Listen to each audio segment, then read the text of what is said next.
Hola, bienvenidos a mi canal Suniter Booktube. Esto es la continuación de Demian, una novela de Hermann Hesse.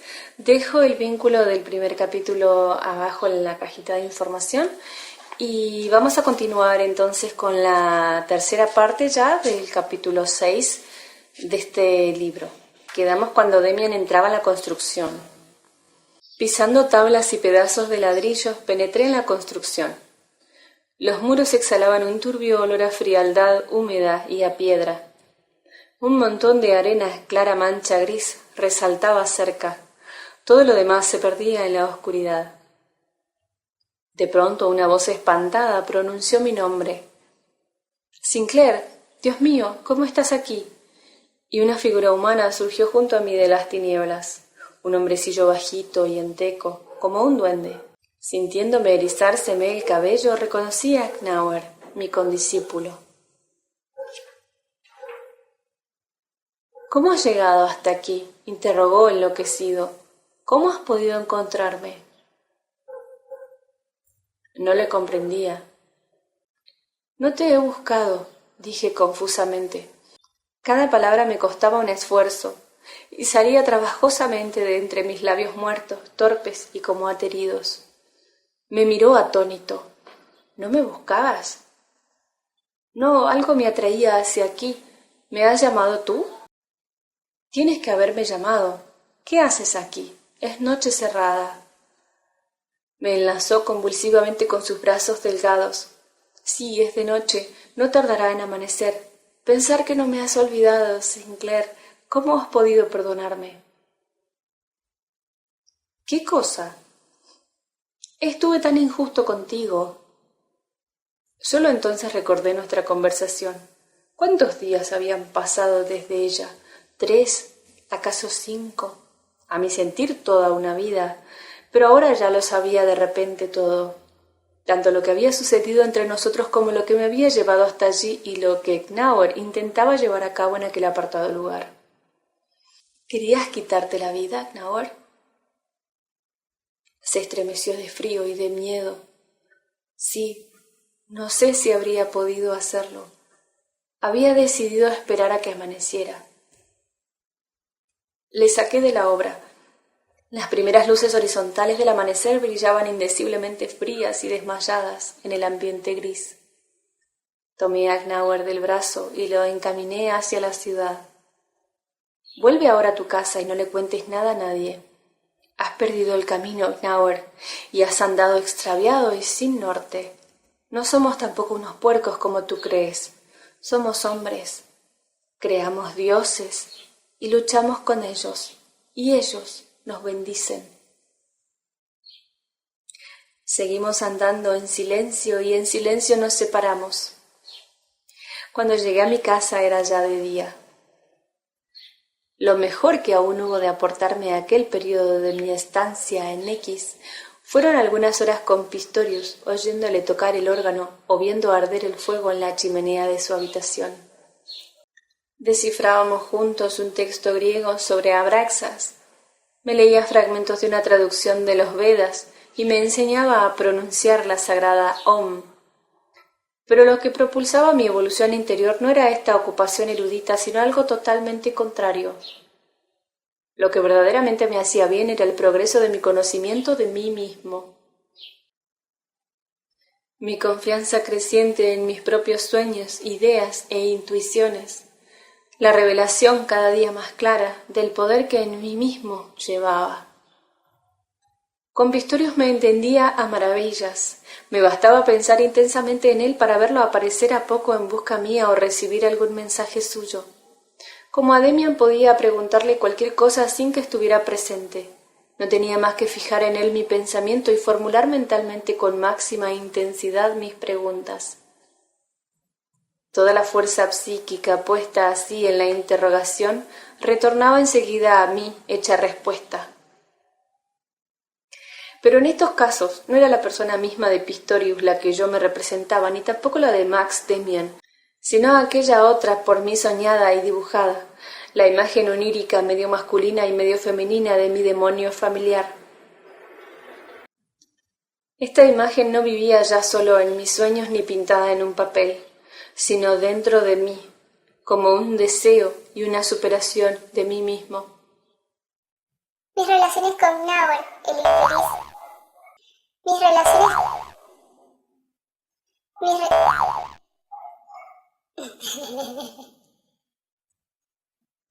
Mis relaciones con Gnauer, el infeliz suicida fracasado, tomaron un matiz singular y a veces muy cómico. Desde la noche en que yo le había sido enviado, se había agregado a mí como un criado fiel o como un perro. Intentaba enlazar su vida a la mía y me seguía ciegamente. Llegaba a mí con extraños deseos y preguntas. Quería ver espíritus, quería aprender la cábala, y no me creía cuando yo le aseguraba que no entendía una sola palabra de tales cosas.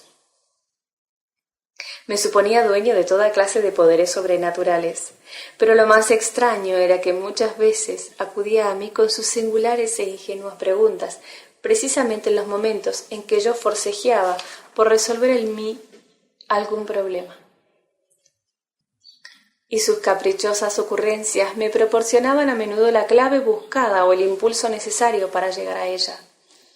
En ocasiones se me hacía molesto y le mandaba autoritariamente que se fuera, pero no dejaba de advertir que también él me era enviado, que también de él refluía a mí duplicado todo lo que yo le daba, que también él me era un guía, o por lo menos un camino. Los libros y escritos absurdos que me traía en los que él buscaba salvación me enseñaron mucho más de lo que al principio pude suponer. Este Gnauer desapareció luego insensiblemente de mi vida. Con él no fue necesaria explicación alguna. No así con Pistorius. Con este amigo vivía aún algo singular al término de mi época escolar en X.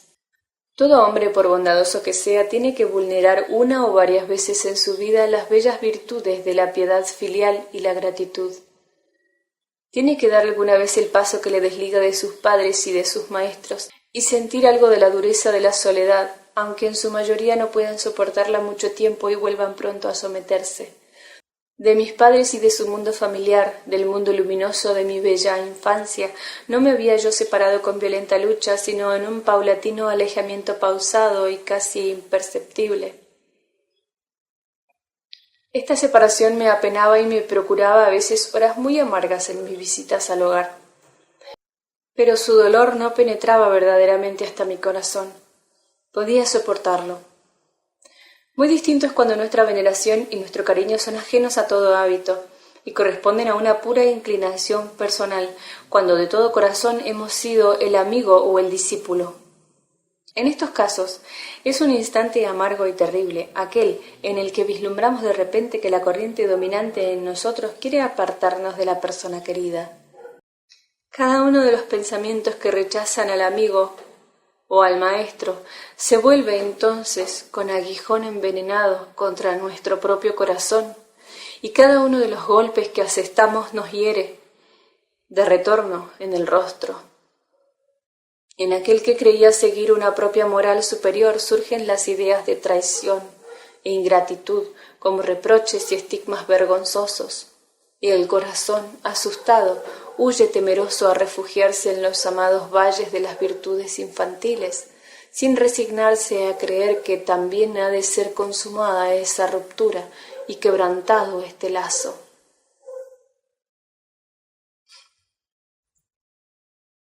En aquel que creía seguir una propia moral superior surgen las ideas de traición e ingratitud como reproches y estigmas vergonzosos, y el corazón asustado huye temeroso a refugiarse en los amados valles de las virtudes infantiles, sin resignarse a creer que también ha de ser consumada esta ruptura y quebrantado este lazo.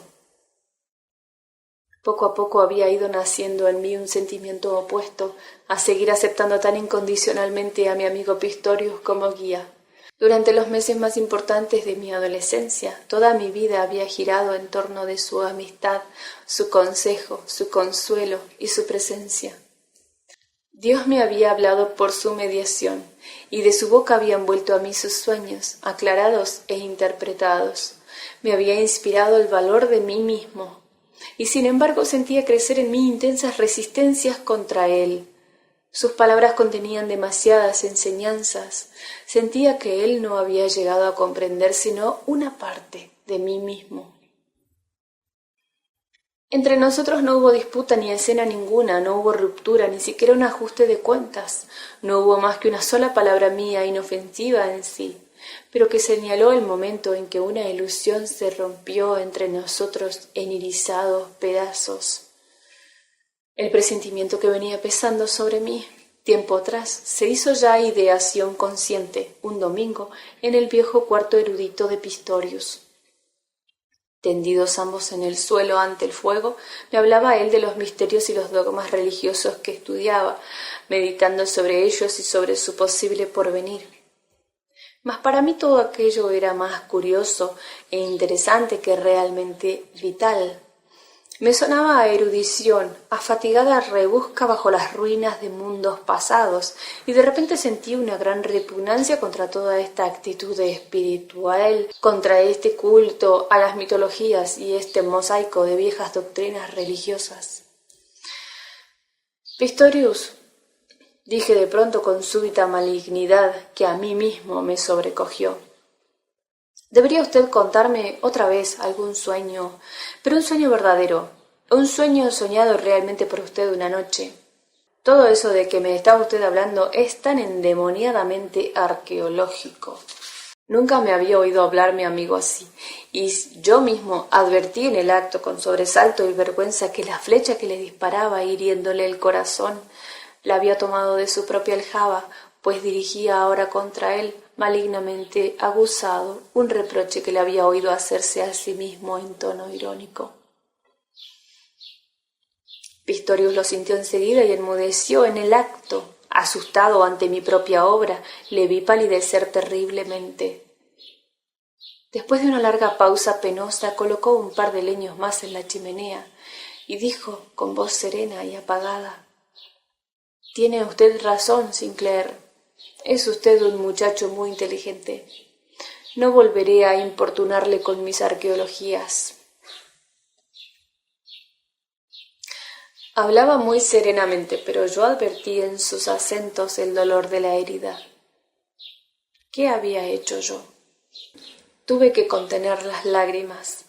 Quise hablarle cordialmente, pedirle perdón y asegurarle mi cariño y mi gratitud.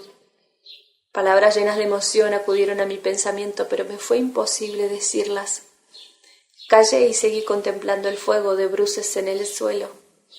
También él callaba, y así permanecimos ambos, mientras las llamas iban extinguiéndose y derrumbándose los leños en rojo brasero.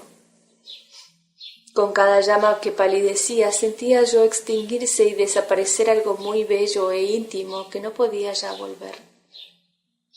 Temo que me haya usted comprendido mal, dije por último entre dientes con voz seca y ronca. Estas estúpidas palabras sin sentido salieron automáticamente de mis labios como si estuviese leyendo el folletín de un periódico. Le comprendo perfectamente, murmuró Pistorius. Es usted quien tiene razón. Esperó un instante y continuó luego pausado. En la medida en que un hombre puede tener razón contra otro. No tengo razón, sentía gritar en mí, pero no pude decir nada. Sabía haberle señalado con aquella sola palabra una debilidad esencial, su miseria y su llaga. Había tocado el punto en el cual tenía que desconfiar de sí mismo. Su ideal era arqueológico y él buscaba con la mirada vuelta hacia atrás. Era un romántico. De repente vi con toda claridad precisamente aquello que Pistorius había sido para mí no podía serlo para él mismo, ni darse a sí mismo lo que a mí me había dado. Me había conducido por un camino que también él, el guía, debía traspasar y abandonar. ¿Quién puede saber cómo nace una palabra tal? Yo la había dicho sin mala intención y sin tener la menor idea de la catástrofe que iba a provocar. Había dicho algo cuyo alcance ignoraba en el momento mismo de decirlo. Había cedido a una nimia ocurrencia un tanto burlona, quizá algo maligna, y esta ocurrencia se había hecho destino, se había hecho fatalidad inexorable. Había cometido una pequeña indelicadeza, y esta indelicadeza había sido para él una sentencia. ¿Cómo deseé por entonces que Pistorius se hubiese encolerizado, que se hubiese defendido y me hubiese colmado de reproches? Pero no hizo nada semejante. Todo ello hube de hacerlo yo, por mí mismo, dentro de mí. Si le hubiera sido posible, hubiese sonreído. No pudo, y ello me dio la medida de cuánto lo había herido. Su actitud, aceptando en silencio el golpe que yo le asestaba, discípulo pretencioso e ingrato, abandonándome la razón, y reconociendo mis palabras como una manifestación del destino, me hizo odioso a mí mismo y centuplicó las proporciones de mi reflexión. Al descargar el golpe, había creído hallarme ante un hombre fuerte y pronto a la defensa, y lejos de eso, había herido a un hombre callado, sufrido e inerme, que se entregó en silencio. Largo rato permanecimos aún ante el fuego, en el cual cada ardiente figura y cada brasa me recordaba horas felices, bellas y plenas, y acrecían mi deuda de gratitud para con Pistorius.